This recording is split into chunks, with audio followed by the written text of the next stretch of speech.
Hey everyone, gather round because I've got a story that's going to blow your mind. Picture this. There are over 150 distinct beer styles flowing around our planet right now. We're talking about 192 billion liters of beer consumed globally every single year. And folks, that's enough liquid gold to fill 77,000 Olympic swimming pools. But here's where it gets absolutely fascinating. Every single drop of beer you've ever tasted, from that ice-cold lager on a hot summer day to that rich, creamy stout by the fireplace, they all share the same incredible origin story, a story that goes back 9,000 years and literally helped build civilizations. So pull up a chair, grab your favorite brew, and let me tell you, the most epic tale in human history, the story of beer. Trust me, by the time I'm done, you'll never look at your glass the same way again. And hey, if you're loving this journey, hit that subscribe button. We're going on an adventure together. So let's travel back in time together. It's 9,000 years ago, and we're standing in ancient Mesopotamia. The sun is beating down, and there's this incredible civilization flourishing along the rivers. The Sumerians, brilliant people, they're building cities, creating writing, and then they discover something magical. They call it kvass. Now this isn't just any drink, my friends. This is the world's first beer. And get this, it wasn't just something to enjoy after a long day. Oh no, this was currency. Workers building the pyramids, they were paid in beer. Feeling sick? Here's your medicine, beer. Making a deal? Let's seal it with beer. Now, from this ancient discovery, 3 great beer families emerged.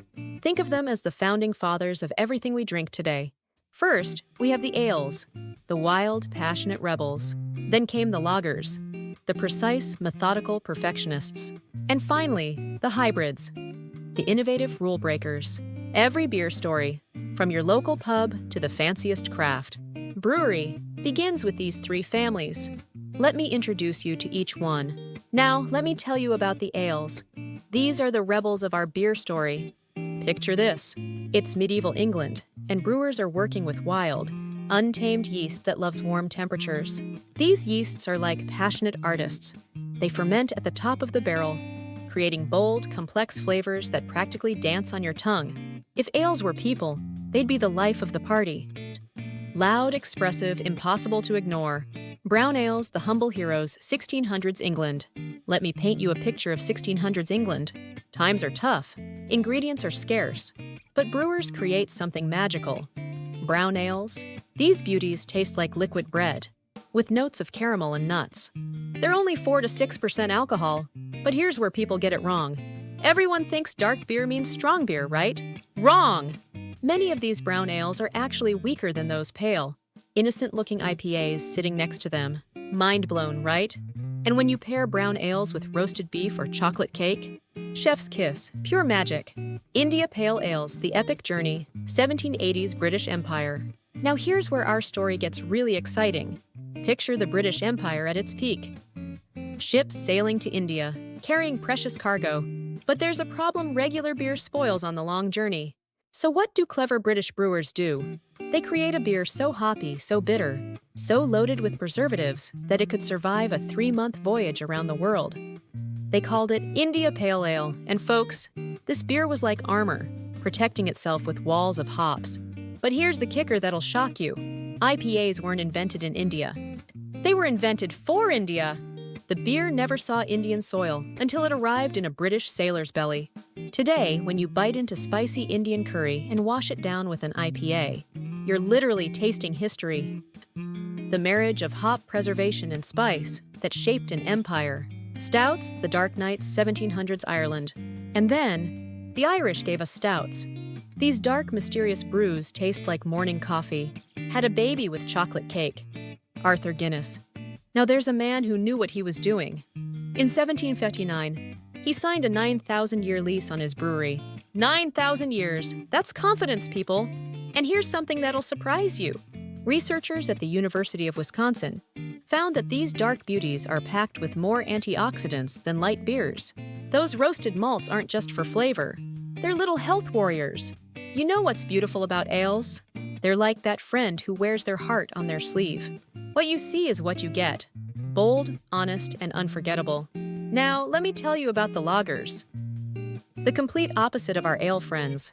If ales are the extroverts at the party, Lagers are the mysterious strangers in the corner, who turn out to be the most interesting people in the room. Picture this, it's the 1400s in Bavaria. Winter is coming, and these clever German brewers discover something incredible. They start storing their beer in cool caves, and something magical happens. The yeast behaves completely differently.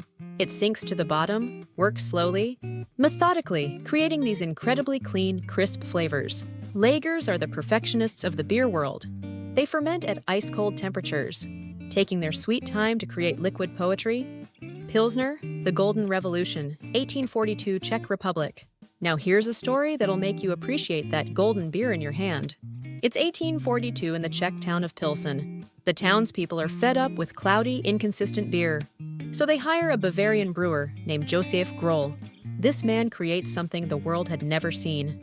A crystal-clear, golden beer that sparkles like liquid sunshine. And folks, this wasn't just beer.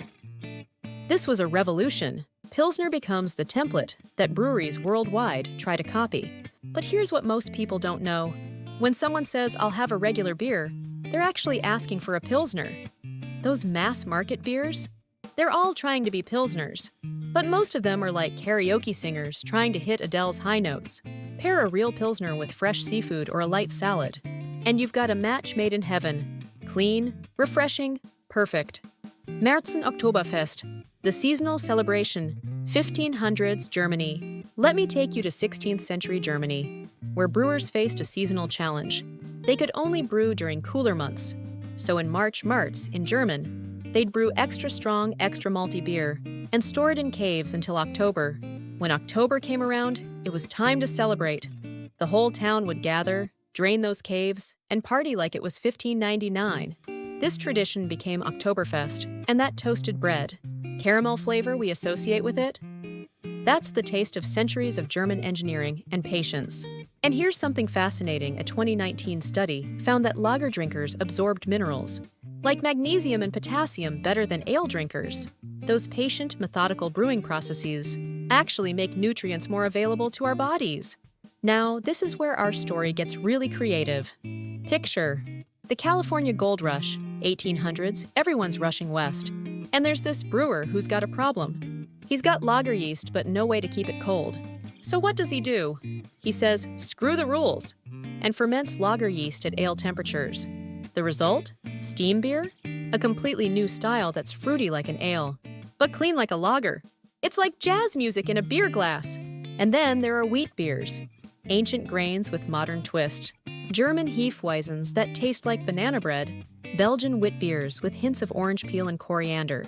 These brewers took the basic rules and said, what if we try this instead? Now, let me tell you about one of my favorite parts of this story. The food!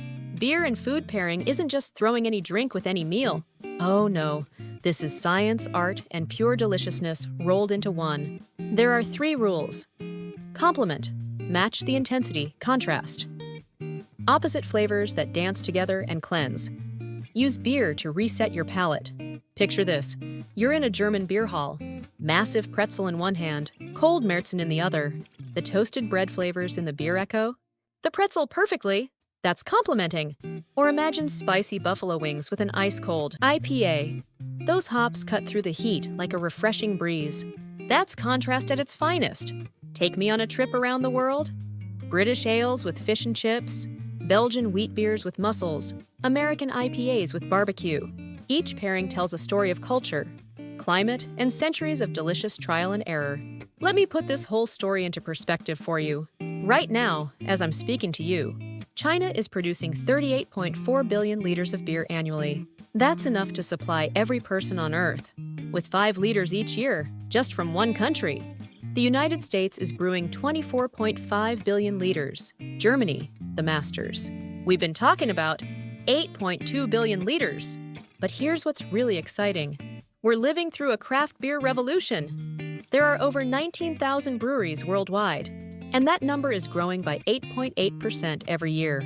The global craft beer market is worth $108 billion.